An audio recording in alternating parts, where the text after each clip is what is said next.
করবে আজরাইল বড় শখ কইরা বান্দাবান্দি বানাইছি, ওদের জন্য আমি এমন মেহমানখানা বানাইলাম যেই মেহমানখানার নাম হলো বেহেশত, যেই বেহেশতের ভিতরে আমি ওদেরকে সাজাইয়া পরাইয়া দেব। আর আমার এই কুদরাতি কলিজারা ঠান্ডা হইয়া যাবে। কিন্তু ওরা আমার হুকুমের, ওদেরকে আমি বলছিলাম মুসলমান না হইয়া কেউ মরিস না। ওরা তো মুসলমান না হইয়া মৌতের বিছানায় পেটখানা বাসাইছে। এ আজরাইল, আরে ওকে জাহান্নাম না দেখাইয়া মৌত করিও না। এ আল্লাহর বান্দারা শোনো, এ পর্দালে মা বোনেরা শুনে রাখো, আজরাইল সালাতু ওয়াস সালাম আসবে, তার মাথা আসমানে, পাও তার জমিনে, এক হাত মাশরিকে এক হাত মাগরিবে, দুনিয়া জোড়া তার শরীর।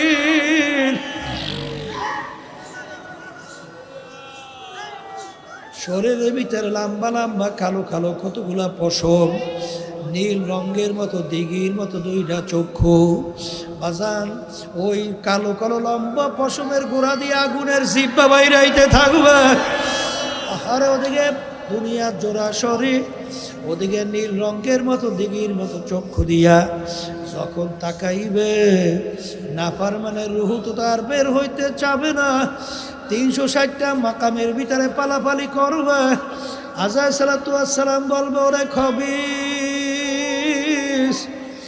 আহারে আজীবন হারে দুনিয়ার ভিতরে স্বাধীনতা পাইয়া, আরে আল্লাহ আল্লাহ, আমার মালিকের সমস্ত নেয়ামত ভোগ কইরা, আমার মাওলার দেওয়া নেয়ামত চক্ষু দিয়া দেখছো, আমার মালিকের দেওয়া নেয়ামত জবান দিয়া কথা বলছো, আমার মালিকের দেওয়া নেয়ামত ব্রেন দিয়া পড়াশোনা করছো, আমার মালিকের দেওয়া নেয়ামত ব্রেন দিয়া ব্যবসা বাণিজ্য করছো, আমার মালিকের দেওয়া নেয়ামত ব্যবসা বাণিজ্য করিয়া সম্পদ গুছাইছো, টাকা পয়সা গুছাইয়া বড় লোক হইছো, অমুক হইছো তমুক হইছো। আমার মালিকের দেওয়া নেয়ামত খাইয়া তুই দুনিয়ায় বাঁচছ, আমার মালিকের হুকুম মানো নাই। আমার মালিকের হুকুম হয়ে গেছে তোকে ধৈর্য নেওয়ার জন্য। এই কথা বইলা যখন আজরাইল সালাতু ওয়াস সালাম ওই নাফরমান রূহটাকে খপ কইরা ধরবে, ধৈর্য যখন টান মারবে, কলিজার রগগুলা টাইনা টাইনা সেইরা নিয়ে চইলে যাবে। এখন আমার বাজানদেরকে বলবো, এখন তাকাইয়া দেখো, নাফরমান দেখবে জাহান্নামের দরজাগুলা টাস টাস করে খুইলা গেছে, জাহান্নামের আগুন ধাউ ধাউ করে জ্বলতেছে, জাহান্নামের সাপ পিচ্ছুগুলা ঘোরাইয়া ঘোরাইয়া নাফরমানের দিকে তাকাইয়া আছে। এই অবস্থা দেখে তো রুহু 360টা মাকামের ভিতরে পালাপালি করবে, রুহু তো তার বের হইতে চাবে না। এই জন্য আমার বাজানদেরকে বলবো, আর এই একটা জ্যান্ত খাসি বকরির চামড়া খুললে যেই কষ্ট, তার সে শতগুণ কষ্ট নাফরমানে রুহু কবজে। আল্লাহ আমাকে আমাদের সবাইকে মাফ করিয়ে দিয়ে। আল্লাহ আল্লাহ আল্লাহ ও আল্লাহ। আর যদি দিনদার হইয়া বাজান মৌতের বিছানায় শুইতে পারো, আরে মায়ের বুক যখন সন্তান দুধ পান করে, মায়ের দুধ বুকের থেকে বাইর হইয়া গেলে মা যেরকম অনুভব করতে পারে না, এরকম হারে মুমিন বান্দা বান্দীদের রুহু এইভাবে বের হইয়া যাবে। আপনি আমার জন্য আমাদের সবার জন্য কবুল করে আল্লাহ, ইয়া আল্লাহ, আপনি আমাদের জন্য কবুল করে আনে। যেই মামলার তদবির নাই সেই মামলার খালাস নাই। এই জন্য আল্লাহর ওলিদের ইতিহাস পড়লে দেখবে তারা কিন্তু কাঁদতে কাঁদতে মাওলার কবরে গেলে, বাজান সাহাবায়ে কেরামরা কাঁদতে কাঁদতে মাওলার কবরে গেল, আল্লাহর ওলিরা কাঁদতে কাঁদতে মাওলার কবরে গেল। আর যেই মামলার তদবির নাই তার কিন্তু খালাস নাই। না হইয়া যদি মৌতের বিছানায় পাটখানা ভাসাও, এখন তাকাইয়া দেখো, তোমাকে 3টা কাপড় দিয়া প্যাঁচ দেবে, এরপরে বড়ই পাতা গরম কইরা তোমাকে গোসল করাইবে। স্বপ্নের রূপ দেখতে আসে, বলতে তো কিছু পারে না। এরপরে তোমাকে কাপড় পরাইয়া খাটের ভিতরে উঠাইয়া জানাজা নামাজ পড়াইয়া খাটের ভিতরে উঠাইয়া কান্দে করিয়া কবরে নিয়ে রওনা করবে। আর এখন বলে, ভাই তোমরা আমাকে কোথায় নিয়ে যাও?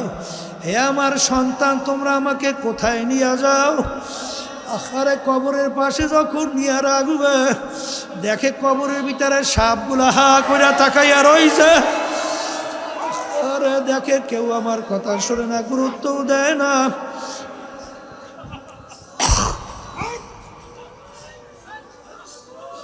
কবরের ভিতরে দুইজন লাভ দিয়ে নাইমে যাবে। এরপর ওকে ধরাধরি কইরা কবরের ভিতরে যখন নামাবে, আরে শেষ ব্যক্তি দোয়া করে যখন উঠবে, তখন আল্লাহু আকবার নাফরমানে রূহ খপ করে তার পা জড়াইয়া ধরবে। ভাই তোমার পা ধরছি, আমাকে একা রাইখা যাইও না। আল্লাহ আল্লাহ, কেউ তার কান্না শোনেও না, মায়াও লাগে না। এরপরে দেখতে আসে বাঁশের ছাউনি শুরু হয়ে গেল। এইবার বরগের পর বরগ দেওয়া শুরু হয়ে গেল। এরপরে মাটির পর মাটি,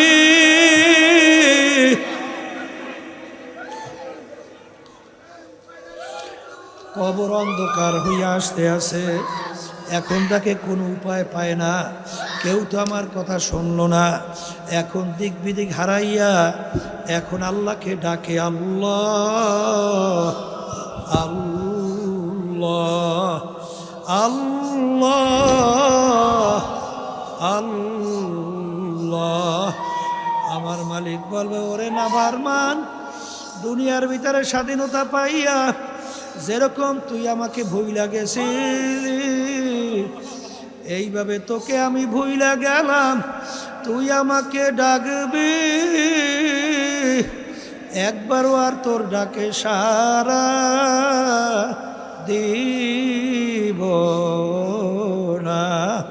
আল্লাহ রাব্বুল আলামিন বলে, হে কবরের মাটি, নাফরমান আমার সমস্ত নেয়ামত খাইয়া আমার হুকুম মানে নাই।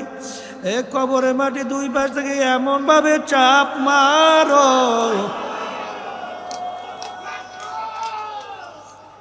রব্বুল আলামিন 3 দিন ব্যাপী মাহফিল, আজকে শেষ দিন, শেষ বৈঠক। কারো জন্য এই বৈঠকই শেষ বৈঠক হতে পারে। নিঃশ্বাসের বিশ্বাস নাই, সেকেন্ডের কোনো ভরসা নাই।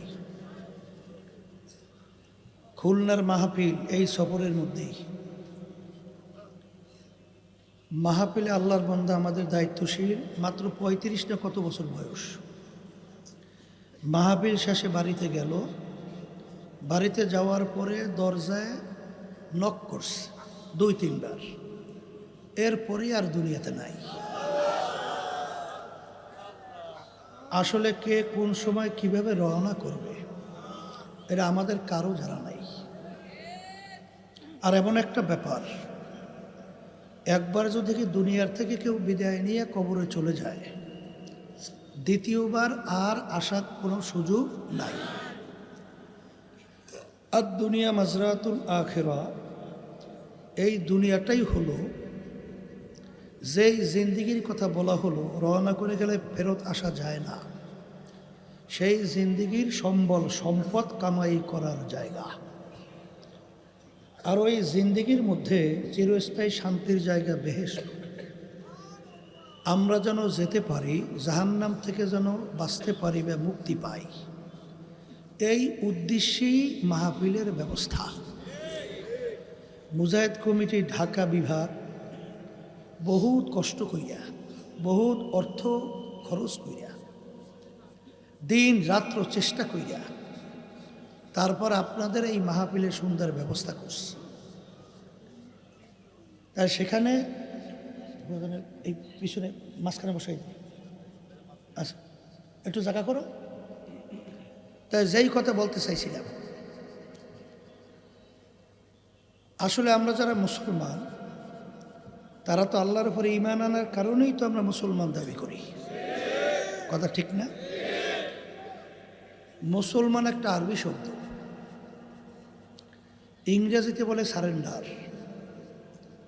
বাংলা অর্থ হলো আত্মসমর্পণ। মুসলমানের পরিচয় দিতে যাইয়া কবি এক কথায় বুঝাইছিলেন, মুসলমানি বুয়াদ গরদান নেহাদান এনানে খুদবাদাস্তে খা জাদাদা। মুসলমান বলা হয় ঘোড়া যখন তার মুখের ভিতরে লাগাম লাগায়, লাগাম যখন সওয়ারির হাতে ছেড়ে দেয়, ঘোড়ার নিজের ব্যক্তিগত শক্তি বুদ্ধি চালাকি আর চলবে? সওয়ারি যেভাবে ঘোড়াকে চালাবে ওইভাবে চলার নামই হলো লাগাম লাগানো। আমরা যারা মুসলমান দাবি করি, আমরা সবাই কালিমা পড়ছি না? এর অর্থ কি? কালিমার লাগাম লাগাইছি। এখন কালিমার লাগাম লাগাইয়া কার হাতে ছাড়ছে? মুসলমানের নিয়ম তো ছিল আল্লাহ এবং আল্লাহ রসুলের হাতে ছাড়বে।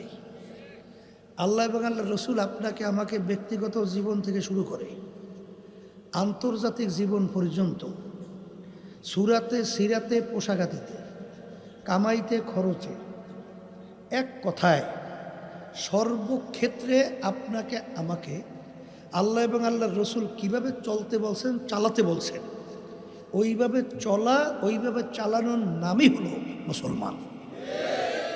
কথা ঠিক না? এখন মুসলমান সন্তান আমরা অনেকে মুসলমানের ঘরে জন্মগ্রহণ করার পরেও কিন্তু অনেকের কার্যক্রম, চাল চলন, কথাবার্তা, অবস্থার পরিপ্রেক্ষিতে দেখলে মনে হয় যে অনেকের মধ্যে মনে হয় যেন বিভিন্ন ধরনের সন্দেহের কাজ করে। জোরে বলেন কথা ঠিক? এর ভিতরে এক শ্রেণী কিন্তু মুসলমান, তা মুসলমানের ঘরে জন্মগ্রহণ করার পরেও বস্তুবাদী। কিবাদী? বস্তুবাদী হইল তারা বলে যা দেখি না তা বিশ্বাসও করি না। নাউজুবিল্লাহ। কথা ঠিক কিনা? আর এক শ্রেণীর আছে এই সবই ঠিক আছে কিন্তু আশা, আরও বাঁচবো, আরও অনেক কিছু করব, তারপর শেষ দিকে একটু তওবা করে ঠিক মতো আখেরাত কামাই করে কবরে যাব। কি কথা ঠিক কিনা? এই জন্য দেখবেন এক শ্রেণী আবার বাজার না, হজ ফরজ হয়েছে হজে যায় না। এবং শুনছি অনেক এরকম ঘুষ সুদ খাইয়া তারপর বলে যে বুড়া বয়সে হজে যায়। বুঝছেন? ওই শুনছে, হাদিসের মধ্যে আসছে আল্লাহ রসুল সাল্লাল্লাহু আলাইহি ওয়াসাল্লাম বলছেন যে হজে যাওয়ার পরে মানুষ নিষ্পাপ হয় কেমন?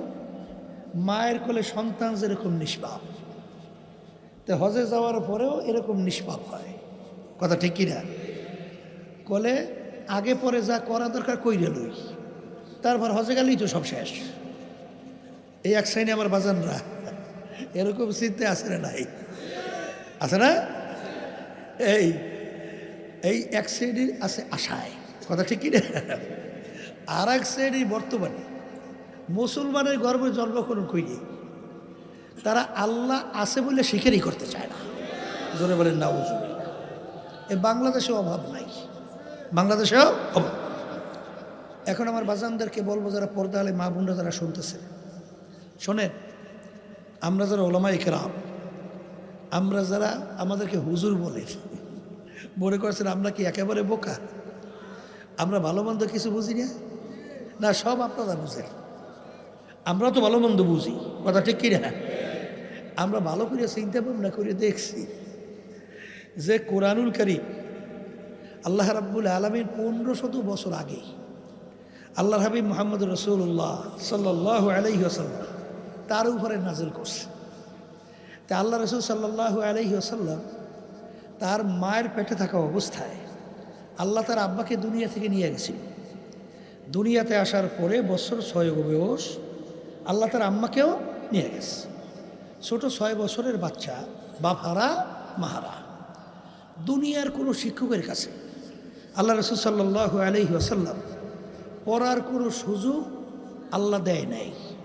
আল্লাহ কি দেয় নাই? এই জন্য দুনিয়ার দিক থেকে দেখবেন আল্লাহ রসুলকে বলা হয় উম্মি। আল্লাহ রাসূল সাল্লাল্লাহু আলাইহি ওয়াসাল্লাম নিজের দস্তখত করতে জানতেন না, সাইন তাও জানতেন না। তাহলে প্রমাণ রাখতেন কীভাবে? আল্লাহর হাবিবের আঙ্গুল মোবারকের ভিতর আংটি মোবারক দিয়ে সিল মারত। কথা ঠিক না? আল্লাহ রাব্বুল আলামিন তাকে দুনিয়ার কোনো শিক্ষিত হইতে দেয় নাই কেন? হয়তোবা এই দুনিয়াদাররা বলার সুযোগ পেত। লোকটা মেধাবী ছিল, খুব ব্রেনি ছিল, খুব উঁচু মাপের শিক্ষিত ছিল, পণ্ডিত মানুষ ছিল, কোরআন কারীম নিজে লেখা লইছে। এইটা বলার যেন সুযোগ না পায়, এই জন্য আল্লাহ রাব্বুল আলামিন তাকে দুনিয়ার কোনো শিক্ষিত হতেও দেয় নাই। আর আল্লাহ রাব্বুল আলামিন সরাসরি আল্লাহ রাসূল সাল্লাল্লাহু আলাইহি ওয়াসাল্লামকে শিক্ষা দিয়েছে। এই জন্য আল্লাহ রাসূল বলছেন, আল্লামানি রব্বি ফা আহসানা তালিমি। স্বয়ং রব্বুল আলামিন আমাকে শিক্ষা দান করছে। শিক্ষাটা কত উত্তম শিক্ষা! ও আদ্দাবানি রব্বি ফা আহসানা তাদিবি। আমার মালিক আমাকে আদব শিক্ষা দিয়েছে। আদবটা কত উত্তম আদব! তাহলে স্বয়ং রব্বুল আলামিন তার উস্তাদ আল্লাহর হাবিবের। কথা ঠিক না বেটি?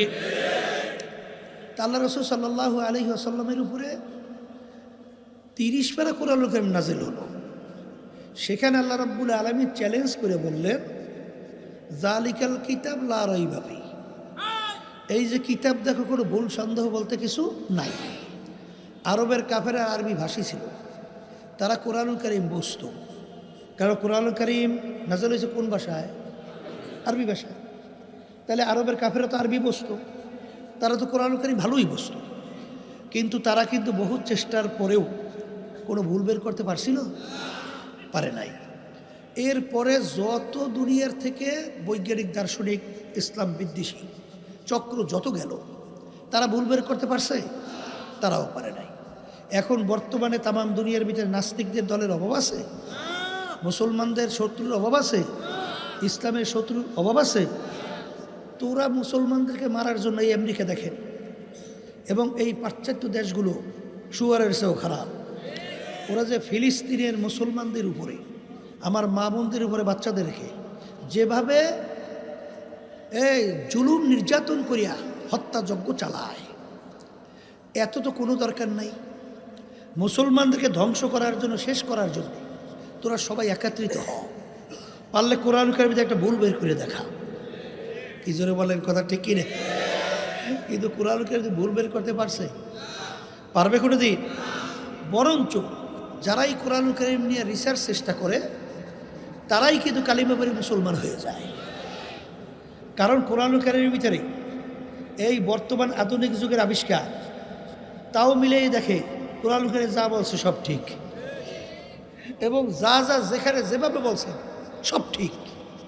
কিছুদিন আগেও আমেরিকার এক মহিলা, খুব বড় উচ্চ শিক্ষিত, সূরা নামল নিয়ে যখন নাকি রিসার্চ করলো, সে দেখেন যে কোরআন কারীমে যা বলছে হুবাহু 100 ভাগ সব মিলে গেছে। এইবার তিনি কালিমা পড়ে মুসলমান হয়ে গেছে। বারবার বলা হয়, কয়েক বছর পূর্বে ওই যে আমেরিকার আপনার খ্রিস্টানদের ধর্মযাজক বাইবেল শাস্ত্রের উপরে পাণ্ডিত্য অর্জন করছে, তিনিও যখন রিসার্চ করছেন, কিছুদিন আগে কালিমা পড়ে মুসলমান হয়ে গেছে। আমাদের পাশের রাষ্ট্র ভারত, শিবশক্তি মহারাজ, তিনি অনেক ভাষার উপরে ডক্টরেট ডিগ্রি, 12 ভাষার উপরে পাণ্ডিত্য অর্জন করছে। তিনি সব ভাষা সম্পর্কে তার অভিজ্ঞতা আছে। তিনিও রিসার্চ করার পরে কালিমা পড়ে মুসলমান হয়ে গেছে। এইভাবে যারাই কোরআন কারীম নিয়ে রিসার্চ করে, তারাই কিন্তু কালিমা পড়ে কি হয়? মুসলমান। কিন্তু এক শ্রেণীর মুসলমান আমার ভাইরা, পর্দা আলে মা বোনেরা, তাদের কোন শয়তানে ধরছে আল্লাহ ভালো জানে। কথা বুঝছে? এরা কোরআনুল কারীম নিয়ে, মুসলমান নিয়ে, ইসলাম নিয়ে এরা টিটকারি মারে। বাংলাদেশে বিদায় দেখছেন, আফসোস যে আমি অনেক সময় বলি যে অনেকে কিন্তু ইসলামের মূল্যবোধ বলে, কিন্তু এরা আবার বলে যে আমরা শরিয়া আইন মানি না, বলে না? আবার মৌলবাদীরা ক্ষমতায় আসে না, কোনোদিন আসার সম্ভাবনাও নাই। কথা ঠিক না? ঠিক। মৌলবাদী কাকে বলে? যারা মূলের উপরে চলে, এদেরকে তো বলে মৌলবাদী। ওই হিন্দু মৌলবাদ কয় না ভারতে? কথা কয় না, কারণ ওরা হিন্দুর নিয়ম অনুযায়ী মূলের উপরে চলে। এই জন্য হিন্দু মৌলবাদ। আর আমরা যারা মুসলমান আমরা চলি এই যারা মূলের উপরে, আমরা মৌলবাদ। কথা ঠিক কিনা? মৌলবাদ কি মূলের উপরে চলে, কথা ঠিক না? আমি আমার ভাইদেরকে বলবো, পর্দারে মা বোনরা যারা শুনতেছেন শোনেন, এই কথার মাধ্যমে সংক্ষেপে আমি কি বোঝাতে চাই? কোরআনুল কারীম সত্য। আসতে কয় কোরআনুল কারীম সত্য। ওই কোরআনুল কারীম থেকে আমি আপনাদের সামনে যে আয়াত শরীফ তেলাওয়াত করেছি, আয়াতের ভিতরে আল্লাহ হাবিব সাল্লাল্লাহু আলাইহি ওয়াসাল্লাম জাবালে রহমতের গোড়ায় তার বাহনের উপরে দাঁড়াইয়া প্রায় ১০০ লক্ষ সাহাবায়ে কেরামদের উপস্থিতিতে এই আয়াত শরীফ তেলাওয়াত করছেন। আল ইয়াউমা আকমালতু লাকুম দীনাকুম ওয়া আতমামতু আলাইকুম নি'মাতি ওয়া রাদিতু লাকুমুল ইসলামা দীনা।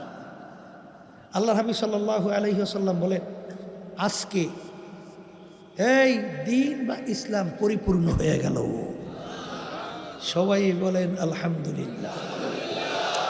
তাহলে দিন পরিপূর্ণ, এর অর্থ কি এর ভিতরে বাড়তি কমতি আর কোনো দিক নাই, আসবেও না। কারণ নবী কি আবার আসবে না? শেষ নবী। মুখ খুললে বললেন, কারণ এটা বলতে হইবে। বর্তমানে একদল বাইরেছে কাদিয়ানি, এরা কিন্তু বলে গোলাম মোহাম্মদ কাদিয়ানি বলে আবার এখন নবী, জোরে কেন নাউজুবিল্লাহ, এরকম আছে না? এই জন্য বলতে হবে এই নবী হলে শেষ নবী, আর কোনো নবী আসবে না। তাহলে নবী আসবে না, কোরআনুল কারীম দ্বিতীয়বার আর নাযিল হবে? তাই যদি নাই হয় তাইলে দিন পরিপূর্ণ, এর ভিতরে কোনো আর কোনো বাড়তি কমতি আর কোনো দিক নাই, আসবেও না। কথা ঠিক কিনা? আচ্ছা, এইটা তো পাইলাম। এখন ওই সত্য কোরআনুল কারীমের ভিতরে আল্লাহ রাব্বুল আলামিন অন্য আয়াতে বলেন, ইয়া আইয়ুহাল্লাযীনা আমানু উদখুলু ফিস সিলমি কাফা। হে ঈমানদারেরা, যারা আমার উপরে ঈমান আনছো, যারা আমাকে বিশ্বাস করো, আখেরাতকে বিশ্বাস করো, বেহেশত ও জাহান্নামকে বিশ্বাস করো, যারা ফেরেশতা সহ এই যে ঈমান আনার যে কতগুলো ব্যাপার আছে, আসমানি কিতাবকে বিশ্বাস করো, এখন তোমরা দিনের ভিতরে পুরাপুরিভাবে ঢুইকা যাও। কে বলছে? না আমি বলছি। তাহলে দিন পরিপূর্ণ, দিনের ভিতরে পুরা ঢোকার জন্য আল্লাহ বলছেন কাদেরকে? বলেন ঈমানদারদেরকে। কথা ঠিক কিনা? এখন আমার ভাইদেরকে বলবো, পর্দা আলে মা বোনরা যারা শুনতেছেন, আল্লাহর এই হুকুম মানা লাগবে না? এই আয়াতের শানে নজুল সবসময় মনে রাখেন, সবসময় এই আয়াতের শানে নজুল দেখবেন। আব্দুল্লাহ ইবনে সালাম রাদিয়াল্লাহু তাআলা আনহু, তার শানে এই আয়াত নাযিল হয়েছিল। আব্দুল্লাহ ইবনে সালাম রাদিয়াল্লাহু তাআলা আনহু প্রথম বয়সে ইহুদি ধর্মের লোক ছিল, পরবর্তীতে মুসলমান। ইহুদি ধর্মের মধ্যে ধর্মীয় উটের গোশত খাওয়া ছিল হারাম। যেমন আমাদের মুসলমান ধর্মের ভিতরে কুত্তার গোশত খাওয়া কি হারাম? আচ্ছা বলেন তো, খুব উন্নত মানের বাবুর্চি দিয়া, উন্নত মানের মশলা দিয়া কেউ যদি কুত্তার গোশত পাক করে নিয়ে আসে, এখানে কারা আছেন বৈশা যে কুত্তার গোশত খাইতে পারবেন? পারবেন? খাওয়া তো দূরের কথা, ও সামনে আমলেই বমি। কারণ কি? ওর প্রতি আমাদের একটা ঘৃণা, কারণ ধর্মীয় হারাম, ঘৃণাও জমছে। তাই ঠিক আব্দুল্লাহ ইবনে সালাম রাদিয়াল্লাহু তাআলা আনহু, তিনি ইহুদি ধর্মের লোক, উটের গোশত খাওয়া কি ধর্মীয় হারাম, মুসলমান ধর্মের মধ্যে কি হারাম। তিনি যখন মুসলমান হয়ে গেল, এখন উটের গোশত তো হালাল, কিন্তু ঘৃণা তো যায় নাই, কথা বলে না। এখন তিনি অন্যান্য মুসলমানদেরকে বলতেছে, ভাইরা, এ আমার মুসলমান ভাইরা, আমি যখন ইহুদি ধর্মের মধ্যে ছিলাম, উটের গোশত ধর্মীয় হারাম ছিল, খাই নাই। এখন মুসলমান ধর্মের মধ্যে উটের গোশত খাওয়া হালাল, আমি ওটাকে হালাল জানি। বলেন, ওটাকে আমি হালাল জানি, কিন্তু যেহেতু কোনো দিন খাই নাই, এই জন্য আমার খাইতে একটু ঘৃণা লাগে। তোমরা খাও, হালাল কিন্তু জানছে। বলেন হালাল কিন্তু জানছে, খাইতে কি লাগে? এই শব্দের পরিপ্রেক্ষিতে আল্লাহ রাব্বুল আলামিন এই আয়াত নাযিল করে, হে আব্দুল্লাহ ইবনে সালাম, আমার হালালকে হালাল জানলে হবে না, খাইয়া প্রমাণ করে দেখানো লাগবে। কারণ আমার হালালের উপরে ঘৃণা, শব্দটা কি? আমার হালালের উপরে ঘৃণা। শোনেন, আমরা এখানে অনেক আছি জীবনে উটের গোস্ত খাই নেই, এই জন্য আল্লাহ কি আমাকে ধরবে? আমাদেরকে ধরপাকড় করবে? এই উটের গোস্ত না খাইয়ে আশ্বাস কেন বলবে? কেন বলবে না? পাইও নাই, খাইও নাই, পাইলে সারাসারি নাই। জোরে বলার কথা ঠিক কিনা? হালালের উপরে ঘৃণা নাই। আব্দুল্লাহ ইবনে সালাম রাদিয়াল্লাহু তাআলা আনহু হালাল জানছে, কিন্তু একটু ঘৃণা। এই শব্দের পরিপ্রেক্ষিতে আল্লাহ রাব্বুল আলামিন এই আয়াত নাযিল করে। আমার হালালকে হালাল জানলে হবে না, খাইয়ে প্রমাণ করে দেখানো লাগবে, নাহলে এই মুসলমানিতে আমার দরবারে কোনো কাজ হবে না। এখন আমার ভাইদেরকে বলবো, পর্দার আড়ালে মা বোনদেরকে বলবো, এতটুকু ব্যাপারে যদি আল্লাহ রাব্বুল আলামিন এই আয়াত নাযিল করে, তাইলে আমার বাজানদেরকে বলবো দিন পরিপূর্ণ। দিন কি? আর পুরা দিনের ভিতরে আল্লাহ ঢোকার জন্যে বলছে। আমার আব্বাজান রহমাতুল্লাহি আলাই চরমনের জমিনে ঘুমায় আছে, আল্লাহ তার দরজা বেহেশত বলন্দ করে দেয় আল্লাহুম্মা, এবং তার রুহানি ফয়জ ও বারাকাত আমাদেরকে আল্লাহ নসিব করুন। আব্বাজান রহমাতুল্লাহি আলাই তিনি বলতেন যে আল্লাহর বান্দারা, আমার কবরে আমি যাব, তোমার কবরে তোমরা যাবা। আল্লাহ বলছেন দিনের ভিতরে পুরা ঢোকু, নাহলে মুসলমানিতে কোনো কাজ হবে না। মাইকটা মোরামারি করতে মানা করতে আগেই তো ভালো ছিল, ওইটার সরাই দিতে হয় না। একটু আগে কত সুন্দর আছিল, আবার ঘোরা শুরু করছে। তাই যেই কথা বলতে চাইছিলাম, যে আব্বাজান রহমাতুল্লাহি আলাই বলতেন যে আমার মধ্যে দিনের যদি কোনো একটা অংশ কমতি থাকে, দয়া মায়া করে আপনারা আমাকে ধরাইয়া দেন। কি পুরান মুজাহিদ মনে আছে? কথা ভালো করে বুঝছেন? কারণ আল্লাহ বলছেন পুরো মুসলমান এবং দিনের ভিতরে পুরা না ঢুইকে আইসো না।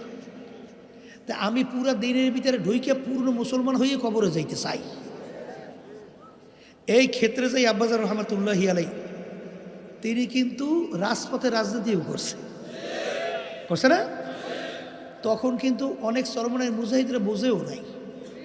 আমার মনে আছে হাফিজ উজির রহমতুল্লাহি আলাই যখন নির্বাচন করছিলেন, বা এর পরে কোন নির্বাচনে যায় আমার স্মরণ আছে, আব্বাজান রহমতুল্লাহি আলাই বলছিলেন যে এখন ইসলামের পক্ষে ডাক আসছে, আমি ঘরে বসে থাকতে পারবো না, আমি আমার সাধ্য অনুযায়ী আমি চেষ্টা করব ইসলামের পক্ষে শক্তি বাড়াবার জন্য।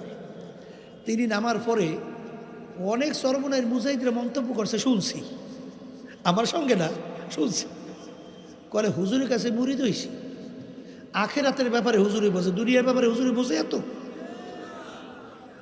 এবারে আমরা হলে তার ব্যাপারে অনেক বিজ্ঞ, অনেক বেশি বুঝি। হুজুরের কাছে গেছিল আখেরাত পাওয়ার জন্য, দুনিয়ার ব্যাপারে তার কাছে যাই না। ওই মাহফিলে চরমনের ময়দান প্রায় খালি, অনেক বুঝাই যাই নেয়, কি যাইয়ে বলবে। তখন আব্বাজান রহমাতুল্লাহি আলাই বলছিলেন যে বাজার, আসলে আমার কাছে তোমরা মুরিদ হইছ, তাহলে আসলে ভুল হয়ে গেছে মনে হয়, আসলে আমার উচিত ছিল তোমাদের কাছে মুরিদ হওয়া। মনে আছে কি পুরান মুজাহিদ মনে আছে তো? আল্লাহ কিন্তু আফসোস করে বলছিলেন যে বাজার, তোমরা আমার কাছে আসছো, তোমাদেরকে পূর্ণ দিনের পথ তো আমার দেখাবার দায়িত্ব। কথা ঠিক কিনা? যদি কোনো দিক থেকে কোরআন বা হাদিসের বাহিরে পথ দেখাই, তখন তোমরা আমার থেকে সরিয়ে যাবা। কিন্তু যতক্ষণ পর্যন্ত কোরআন এবং হাদিস অনুযায়ী তোমাদেরকে পথ দেখাবো, যত কষ্ট হোক ওই পথে চলা লাগবে, মন চাক বা না চাক ওই পথে জোর করে চলা লাগবে। কথা ঠিক কিনা? এখনো কিন্তু 1 নম্বর বাজার রাজ করে, হুজুররা আবার রাজনীতি করে কা? কথা ঠিক কিনা? আবার অনেকে শুনছি কলে চরমনে আগে ভালোই আছে, এখন এই রাজনীতি মাঠে নামিয়ে খারাপ হয়ে গেছে। নাউজুবিল্লাহ করে বলে কি বলে না? আমার বাজানদেরকে সংক্ষেপে বলবো, পর্দালে মা বোনে যারা শুনতেছে, কথা বেশি লাম্বা টাম্বা না। আচ্ছা, আল্লাহ রসুল সাল্লাল্লাহু আলাইহি সাল্লাম কি রাষ্ট্রপ্রধান ছিলেন? ওই যে দেখেন, আপনারাই বলতেছেন যে আল্লাহ রসুল সাল্লাম রাষ্ট্র চালাইছে। আচ্ছা সাহাবায়ে কেরামরা ছিল? দেখেন আপনারাই বলতেছেন তারাও ছিল। আচ্ছা তাইলে আল্লাহ হাবিব সাল্লাল্লাহু আলাইহি ওয়াসাল্লাম যেই কাজটা করছেন, সাহাবায়ে কেরামরা যেই কাজটা করছেন, সেই কাজটা কি আমাদের করা লাগবে? হ্যাঁ। এখন আমার ভাইদেরকে বলবো, হ্যাঁ, কেউ যদি বলে যে এই প্রচলিত মানব রচিত কুফরি তন্ত্রমন্ত্র, আজকে হাইকোর্টে গেছিলাম, সেখানে আমাদের আইনজীবী পরিষদের তারা একটা সম্মেলন করছে। এই প্রথম গেছে, ওখানে আর যাইনি। যাওয়ার পরে দেখলাম অনেকেই আসছে। তখন আমি বললাম যে শোনেন, সৃষ্টি যার, আইন হবে তার। একের প্রথম শুরু করছে, কথা ঠিক না? ঠিক। তখন বলতেছিলাম, সর্বনাইতে মনে পড়ছে আমার, একজন ওই আওয়ামী লীগ করে আর কি, অনেক আগে, সে আমায় সেখানে বলতেছে, হুজুর আল্লাহ রাব্বুল আলামিন যেরকম যেরকম বলছে সবই আল্লাহর হুকুম অনুযায়ী চলার চেষ্টা করি, কিন্তু হুজুর রাষ্ট্র চালানোর ব্যাপারে আমরা একটু এই ধর্মনিরপেক্ষতাবাদ বা পরিচালিত গণতন্ত্র, হুজুর এই অনুযায়ী একটু চলি, এতে কোনো সমস্যা আছে? এইটা আমাকে বলে। তখন আমি বলতেছি, তোমাকে একটা প্রশ্ন করি, তাইলে অন্যান্য সব ব্যাপারে আল্লাহ রাব্বুল আলামিন মানে পারে, সব ব্যাপারে আল্লাহ পারে, কিন্তু রাষ্ট্র পরিচালনার ব্যাপারে এখানে আল্লাহ পারে, এখানে আল্লাহ পারে না।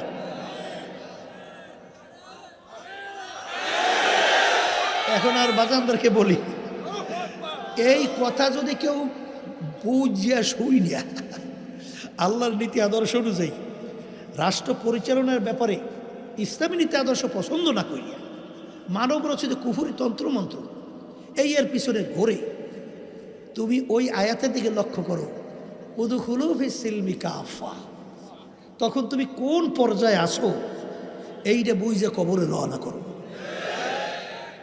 আমি ভুল বললে আমাকে ধরাইয়ে দিয়ে, আর ভুল না পড়লে সোজা কিছু মানো নাই, পুরা মুসলমান হইতে পারো নাই, কথা ঠিক কিনা? শোনেন, আল্লাহ রাব্বুল আলামিন আমাদেরকে হুকুম করছেন আকিমুস সালাহ, এই জন্য আমরা নামাজ পড়ি না, কথা কয় না? আল্লাহ রাব্বুল আলামিন বলছেন কুতিবা আলাইকুমুস সিয়াম, তোমাদের রমজান মাসে রোজা আমি ফরজ করছি, এই জন্য আমরা রোজা রাখি না, কথা বলে না?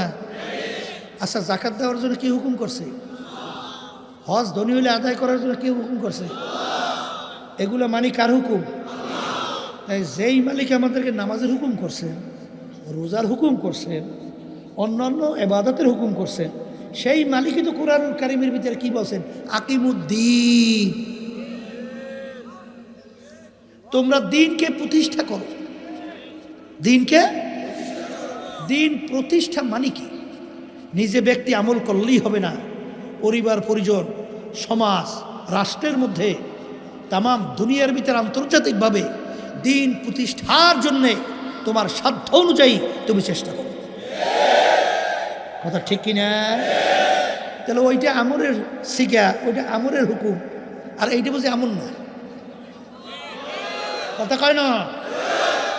তাহলে এই ব্যাপারে আপনি চেষ্টা করবেন না, তাইলে আপনি কি পূর্ণ দিনের ভিতরে ঝামেলা আছে না? না নাই।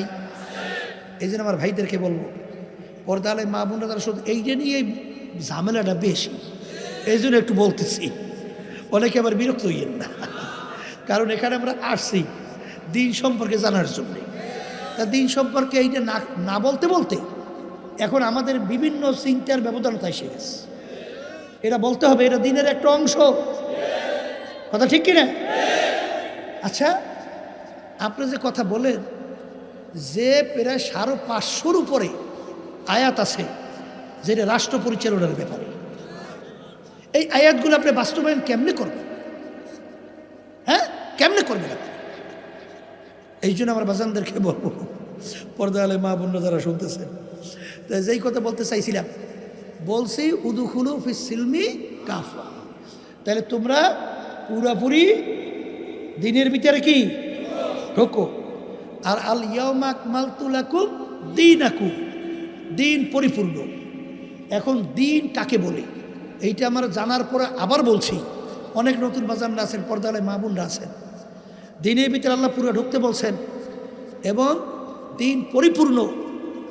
ওই যে আল্লাহ রসুল সাল্লাল্লাহু আলাইহি ওয়াসাল্লাম সাহাবায়ে কেরামদেরকে নিয়ে মজলিসে বসা, ওমর রাদিয়াল্লাহু তাআলা আনহু তিনি ওই মজলিসের মধ্যে ছিলেন। এক ব্যক্তি আসছে, সাহাবায়ে কেরামরা বলতেছেন ব্যক্তিকে আমরা কেউ চিনি না, ব্যক্তি মদিনা শরীফের লোকও না, যদি মদিনা শরীফের লোক হতো আমরা চিনতাম।